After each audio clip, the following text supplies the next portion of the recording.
October, the day of Yom Kippur, the phone rang at the home of Israel's military chief. General David Elazar. Elazar had been made Israeli chief of staff after a long military career and a host of victories.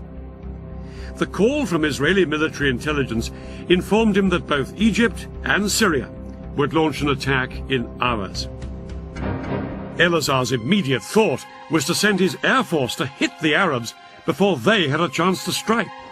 But that decision could only be taken in the halls of power by Israel's politicians. And ultimately, that meant one person, Israel's Prime Minister, Golda Meir. This 75-year-old was seen as the Iron Lady of Israeli politics. But she said no to airstrikes. She argued that if Israel was to win international support after the Six-Day War, it had to be seen not as the aggressor, but the victim. Elazar was appalled at his leader's reaction. He was only given permission to mobilize a fraction of the reservists he needed, and yet, within a few hours, his country would face invasion on two fronts.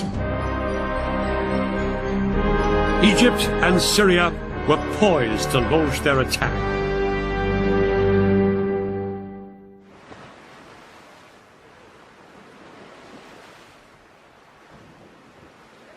Just before 2 o'clock, the Egyptians put their part of the plan into action.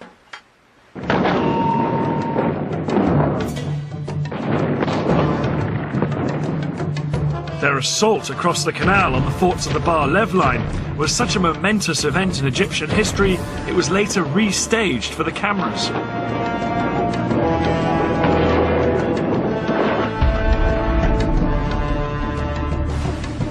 Thousands of Egypt's best-trained commandos crossed the Suez Canal in rubber dinghies.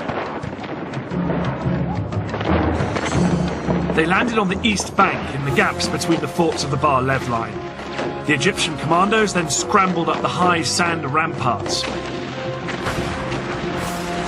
They attached rope ladders to make it easier for the soldiers following on behind them.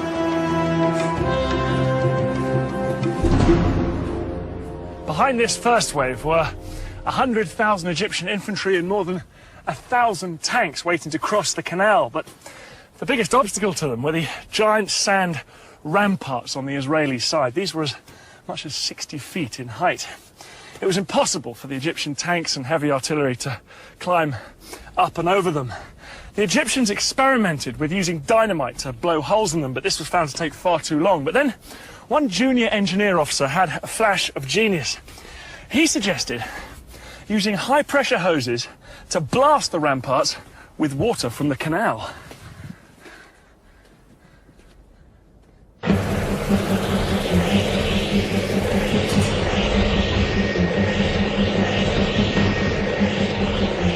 It was an extraordinary idea which would have to work if the entire Egyptian assault was to be a success.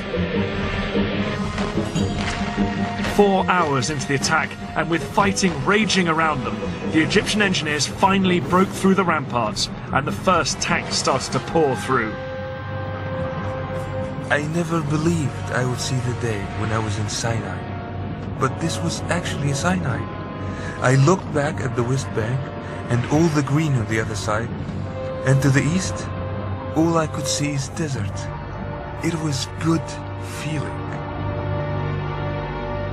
The eastern bank of the canal now became a battlefield. The Israelis manning the forts sprayed machine gun fire at their Egyptian attackers to try and stem the tide. But within 2 hours, 23,000 of Egypt's infantry were on the east bank, and had advanced up to 1 mile into Sinai.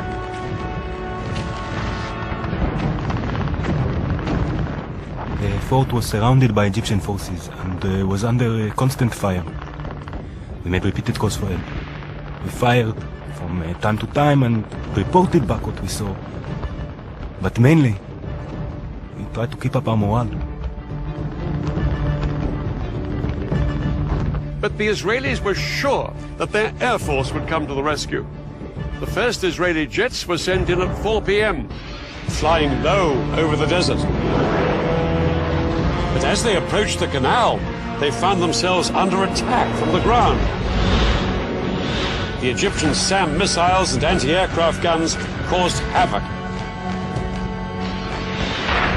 As Israeli planes were shot down that afternoon, it soon became clear that Egypt's elaborate air defense umbrella was working. Israel's single greatest weapon, its air force, was virtually powerless to hold back the Egyptian onslaught. The most immediate hope for the Israelis surrounded in the forts were Israeli tanks stationed just a few miles away.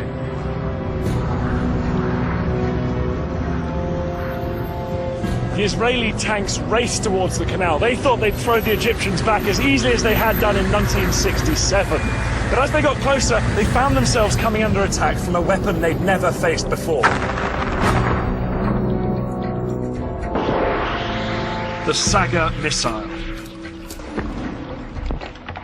This Soviet-made weapon was specifically designed to punch through the thick metal armor of tanks. Yet it was small enough to be carried onto the battlefield in a backpack. Unlike bigger anti-tank guns, the Saga could be set up in moments. This lightweight piece of kit was made all the more lethal because the missile could be steered onto its target. 1973, the Saga was turning the Sinai into a tank graveyard. The tanks, which were the pride of Israel's army, were being destroyed by Egyptian infantrymen. Israel had begun the war with around 300 tanks in Sinai. By the end of the first 36 hours, they'd lost approximately half of this number. Things were critical for the Israeli soldiers in Sinai.